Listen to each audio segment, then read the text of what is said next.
Belum di-record?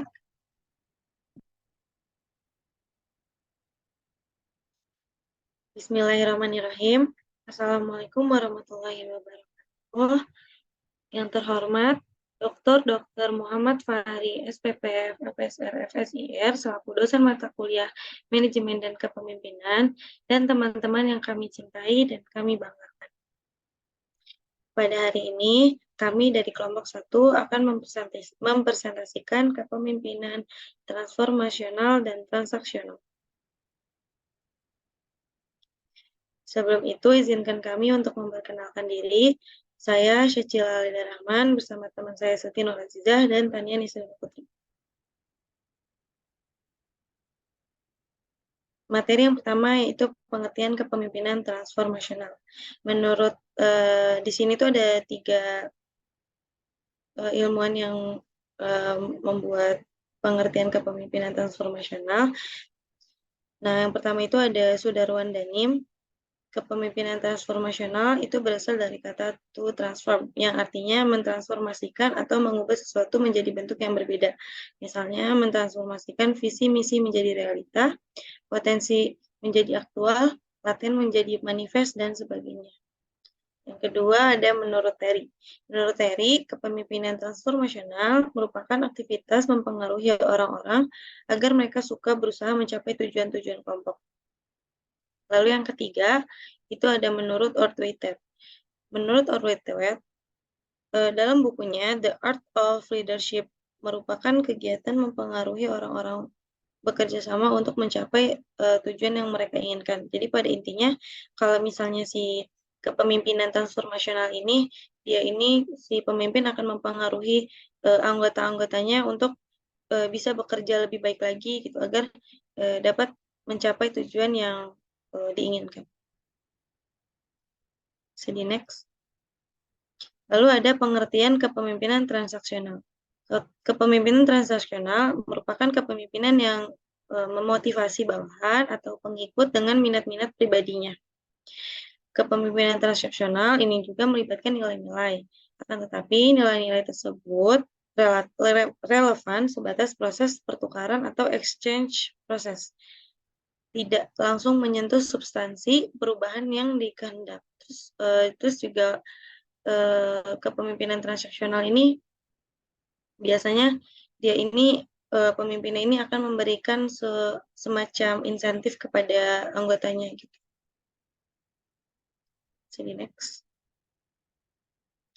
Lalu ada perbedaan kepemimpinan transaksional dan kepemimpinan transformasional.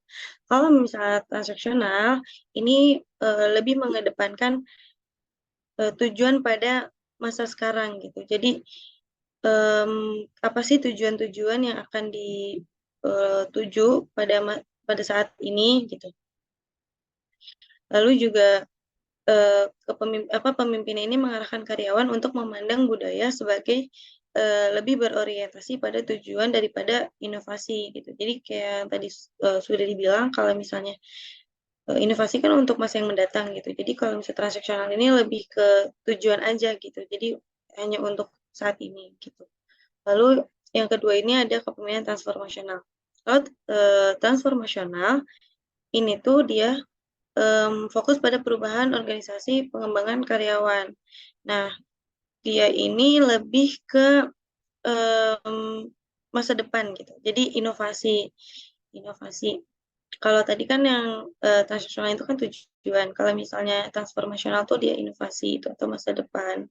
Terus kepemimpinan transformasional itu mengarahkan karyawan untuk melihat budaya organisasi sebagai lebih inovatif. Kalau yang tadi kan sebagai tujuan ya, ini lebih inovatif. Sini. Lalu ini apa sih pentingnya kepemimpinan transformasional dan transaksional? Tentu ya kedua kepemimpinan itu sangat penting. Kalau misalnya dari transformasional ini tuh mendorong hal positif gitu dan mendorong budaya serta praktik sumber daya manusia yang mampu memotivasi karyawan untuk berpartisipasi dalam pengembangan organisasi. Jadi emang tadi sesuai dengan pengertiannya, kalau misalnya ini dia itu si pemimpinnya mempengaruhi anggotanya untuk berkembang lagi gitu. Terus kalau misalnya transaksional, pentingnya itu untuk meningkatkan kapasitas dalam bekerja dan selalu termotivasi untuk meningkatkan kinerjanya. Soalnya kalau misalnya transaksional, tadi juga sudah dibilang, si pemimpinnya ini akan memberikan imbalan gitu atas kinerja yang sudah dilakukan. Jadi si anggota-anggotanya ini menjadi lebih semangat lagi gitu dalam melakukan pekerjaannya. Jadi kedua ini tuh transformasional dan transaksional tuh sebenarnya seharusnya itu bersama gitu atau bergabung gitu. Tidak tidak berpisah gitu. Jadi bisa saling melengkapi.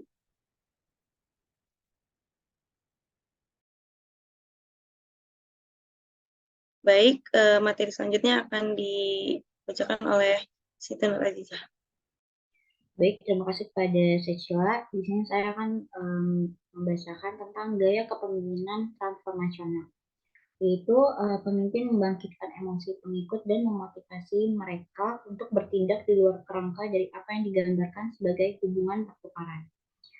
Lalu kepemimpinan ini juga membentuk proaktif dan harapan-harapan baru bagi pengikutnya. Pemimpin menciptakan kesempatan belajar bagi pengikut mereka dan merangsang pengikutnya untuk memecahkan masalah. Lalu di sini ada visi yang baik, retoris, dan keterampilan manajemen untuk mengembangkan ikatan emosional yang kuat dengan pengikutnya. Yang terakhir, pemimpin memotivasi pengikutnya agar bekerja mencapai tujuan melampaui kepentingan pribadi. Boleh di next? Ya, selanjutnya ada gaya kepemimpinan transaksional, yaitu kepemimpinan menyadari hubungan antara usaha dan imbalan, kepemimpinan yang responsif dan orientasi dasarnya itu adalah berurusan dengan masalah yang ada pada masa sekarang. Lalu pemimpin mengandalkan bentuk-bentuk standar bujukan, hadiah, hukuman, dan sanksi untuk mengontrol pengikutnya atau para anggotanya. Lalu pemimpin juga memotivasi pengikutnya dengan menetapkan tujuan dan menjanjikan imbalan bagi kinerja yang dikehendaki. Yang terakhir, kepemimpinan ini tergantung pada kekuatan pemimpin yang memperkuat bawahan untuk menghasilkan tawar-menawar.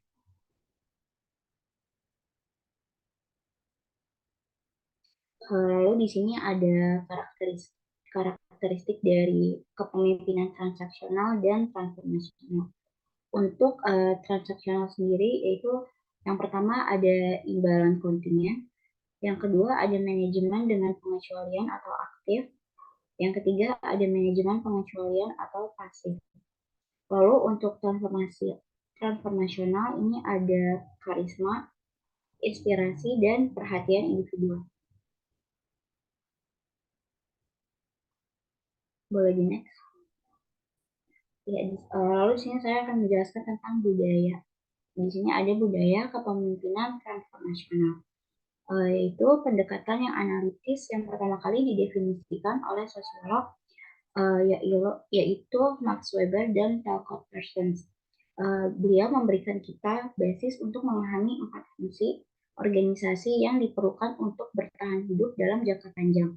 Keempat fungsi organisasi ini ialah mengelola perubahan, mengelola hasil, mengelola koordinasi, dan mengelola budaya. Budaya itu sendiri yaitu esensi dari konteks organisasi.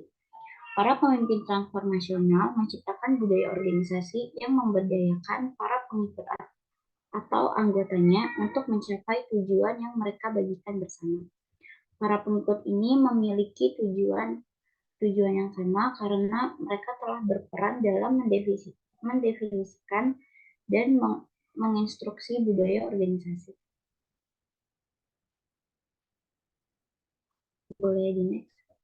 Ya, di sini ada budaya transaksional, yaitu di mana pemimpin menggunakan gaya kepemimpinan transaksional telah menciptakan budaya organisasi yang baru. Kenapa baru? Karena pemimpin ini memiliki budaya dengan memberikan reward atau imbalan yang berupa hadiah yang nantinya tuh akan diberikan kepada para anggotanya. Hal ini dilakukan oleh ketua agar para anggotanya ini merasa dihargai dalam bekerja dan senantiasa meningkatkan kinerja dalam bekerja dan selalu termotivasi karena adanya imbalan yang diberikan oleh pemimpin tersebut atas kinerja yang sudah dilakukan oleh para anggotanya. Baik, sekian dari saya kembalikan kepada Rachel. Terima kasih Lisa. Selanjutnya akan dijelaskan oleh Tania. Baik, terima kasih para moderator. Selanjutnya saya akan menjelaskan mengenai perilaku yang mencerminkan kepemimpinan transformasional. Jadi, yang pertama itu biasanya kepemimpinan transformasional ini selalu menjelaskan visi dan tujuan dari pekerjaan yang akan ditugaskan kepada bawahannya. Dan yang kedua itu yang biasanya paling menonjol itu melibatkan karyawan dalam mengambil keputusan dan menghargai setiap masukan yang diberikan. Dan juga biasanya yang ketiga itu memberikan contoh dan ikut serta dalam mengerjakan berbagai pekerjaan teknis dan rutinitas sehari-hari dari karyawan. Terus yang keempat, memberikan penghargaan kepada karyawan saat pekerjaannya ini dilakukan dengan baik. Yang kelima, adil dalam mengevaluasi kinerja karyawan. Dan yang terakhir biasanya itu dapat memberikan teguran pada karyawan dan menitikberatkan pada negatif reinforcement atau mengurangi hak dengan penjelasan yang rasional dan juga pengertian dari konsekuensinya. Dan bukan sekedar punishment atau hukuman, berupa menghilangkan hak tanpa ada penjelasan apapun. Berikutnya ada perilaku yang mencerminkan pemimpinan transaksional. Kalau kepemimpinan transaksional biasanya dia itu pemimpin itu menitikberatkan pada pencapaian tujuan. Jadi kepemimpinan transaksional ini memfasilitasi pencapaian tujuan jangka pendek dan seringkali lebih layak dan realistis banget untuk tujuan daripada jangka panjang. Yang kedua itu motivasi. Meskipun tujuannya jangka pendek, tetapi seringkali motivasinya tuh menantang, membuat bawahan tuh tertantang dan mendorong mereka agar terus termotivasi dan produktif. Yang ketiga ada struktur dan tugas yang diberikan ini sangat jelas. Jadi menghilangkan ambiguitas atau kerancuan posisi, ya. Posisi serupa dalam perusahaan sekaligus menghilangkan duplikasi atau tumpang tindih pekerjaan antar rekan kerja. Berikutnya ada efektivitas atau pendekatan langsung ya, yang dapat mengidentifikasi area masalah atau karyawan yang buruk dalam sistem dengan ketepatan biaya yang efektif. Dan yang terakhir ada pengukur kesuksesan, yaitu biasanya pemimpin ini bisa menetapkan tujuan dan pedoman yang sederhana dan juga jelas. Sehingga baik karyawan maupun perusahaan itu dapat mencapai tujuan yang ditetapkan untuk mereka. Berikutnya ada model kepemimpinan transformasional.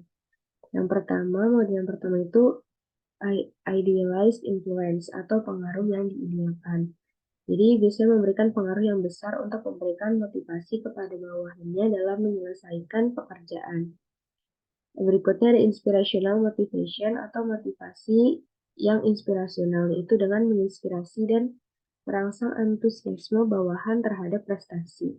Berikutnya ada intellectual stimulation atau stimulasi intelektual, yaitu menciptakan ide-ide serta mempengaruhi bawahan juga untuk memberikan ide juga dan menemukan perspektif baru untuk organisasi atau perusahaan. Berikutnya ada individualized consideration atau perhatian perseorangan. Jadi memperlakukan bawahannya ini tuh sebagai individu yang unik dan mempertimbangkan kebutuhan individualnya serta aspirasi dan saran-sarannya. Jadi per individunya tuh diperhatikan. Berikutnya ada model kepemimpinan transaksional. Transaksional ini titik beratnya pada hierarki, yaitu struktur dan budaya perusahaan menempati urutan teratas dalam daftar penting. Yang kedua, micromanaging, keputusan final dan tanggung jawab pencapaian tujuan itu berada pada pemimpin. Jadi pemimpin tuh sangat memperhatikan perseorangan dari anggotanya. Yang ketiga adalah laissez-faire, yaitu semuanya harus tetap sama seperti dalam bisnis yang akan tampak pasif atau laissez-faire. Yang keempat, praktis, yaitu membuat keputusan dengan kepala dingin berdasarkan kendala dan informasi yang tersedia. Yang kelima, motivasi oleh kepentingan pribadi, yaitu menemukan karyawan terbaik untuk mencapai tujuan dan dapat naik ke jenjang yang lebih tinggi. Yang terakhir, reaksioner, yaitu hanya membuat perubahan di dalam departemen atau organisasi ketika sedang dipaksa, gitu. Ketika mereka dipaksa. Terima kasih, saya kembalikan kepada moderator. Baik, terima kasih Tania. Berikut ini adalah sumber-sumber yang kami pakai dalam pembuatan PowerPoint.